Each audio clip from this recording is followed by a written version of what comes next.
వారసత్వంగా భూమి వస్తే ఆ భూమిని ఎట్లా అంటే పట్టా పొందాలి, ఎట్లా పాస్ పుస్తకం పొందాలి? ఇది కూడా ధరణి చాలా సమస్యలు సృష్టించింది.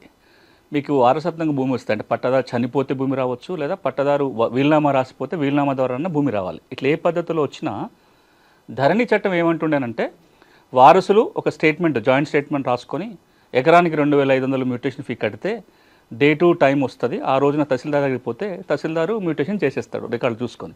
విచారణ చేసే అధికారం తహసీల్దార్కి లేదు. దీనివల్ల రాష్ట్ర వ్యాప్తంగా చాలా చిక్కులు వచ్చినాయి. ఉదాహరణకి ఓ పట్టదారు చనిపోయిండు, ఆయనకు 4 పిల్లలు ఉన్నారు, 2 ఊళ్ళో ఉంటున్నారు, 2 హైదరాబాద్లోనో దుబాయ్లోనో ఉన్నారు.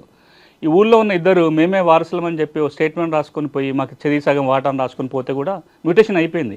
ఎందుకంటే వారసులు ఎవరో ఎంక్వైరీ చేసే అధికారం తహసీల్దార్కి లేదు కాబట్టి. ఇట్లాంటి చిక్కులు రాకుండా ఉండాలి అంటే వారసుల వీళ్ళేనా, వీళ్ళ వారసుల మధ్యలో వివాదం ఉందా, ఆడపిల్లలు కూడా వాళ్ళకి హక్కు ఉంటుంది, అది కూడా విచారణ జరగాలి. ఇవన్నీ చేయాలి అంటే ధరణి చట్టంలో తహసీల్దార్కి అధికారం లేకపోవటం వల్ల ఇబ్బందులు వస్తున్నాయి గుర్తుపెట్టుకొని.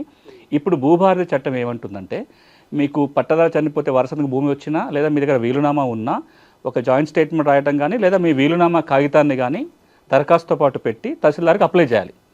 తహసీల్దార్కి అప్లై చేయగానే వెంటనే మ్యూటేషన్ జరగదు. 30 రోజుల్లోగా తహసీల్దారు ఎంక్వైరీ చేయాలి, వారసులకు నోటీసులు ఇవ్వాలి, విచారణ చేసి వారసుల మధ్యలో వాటా నిర్ధారణ చేసుకొని వివాదం లేదని నిర్ధారణకు వచ్చినాక 30 రోజుల్లో మ్యూటేషన్ చేస్తాడు. ఆ మ్యూటేషన్ ఆర్డర్ ద్వారానే రికార్డులో మార్పు వస్తుంది. ఇక చాలామందికి ఏమనుకోవచ్చు అంటే తహసీల్దార్ 30 రోజులుగా చేయకపోతే ఎట్లా, మళ్ళీ ఇంత ముందులాగా 6 నెలల్లో సంవత్సరం కాలయాపన చేస్తే ఇబ్బంది అవుతుందని చాలామందికి అనుమానం ఉంటుంది. దీన్ని నివృత్తి చేయడం కోసం భూభారతి చట్టం ఏమంటుందంటే 30 రోజుల్లోగా కనుక తహసీల్దార్ మ్యూటేషన్ చేయకపోతే 31వ రోజు మీ దరఖాస్తులో ఏ విధంగా మీ వాటాల పంపిణీ అడిగారో ఆ మేరకు కంప్యూటర్ మ్యూటేషన్ చేసేస్తుంది. ఇది ఆటో మ్యూటేషన్ అంటాం. సో మీకు పాస్బుక్ వచ్చేస్తుంది. కానీ ఒక మండలంలో కనుక ఎక్కువ ఆటో మ్యూటేషన్ జరిగితే రెవెన్యూ అధికారులు వాళ్ళు రివ్యూ చేస్తారు, తహసీల్దార్ మీద చర్యలు తీసుకోవడానికి కూడా ఉంటుంది ఆటో మ్యూటేషన్ చేయకుండా. సో ఇదేమవుతుంది, వారసత్వంగా భూమి వస్తే విచారణ చేసి నిజమైన వారసులకి వాళ్ళ హక్కుల మేరకు మ్యూటేషన్ చేసే విధంగా సెక్షన్ 7 భూభారతి చట్టంలో పొందుపరిచారు. సో మొత్తం ఓవరాల్గా విచారణ జరగాల్సిందే వారసత్వం అనేది. ఇప్పుడు మీకు రిజిస్ట్రేషన్ జరిగినప్పుడైతే విచారణ లేదు, అప్పటికప్పుడే జరిగిపోతుంది. వారసత్వంగా భూమి వచ్చినప్పుడు మాత్రం స్థానికంగా విచారణ చేసిన తర్వాతనే మ్యూటేషన్.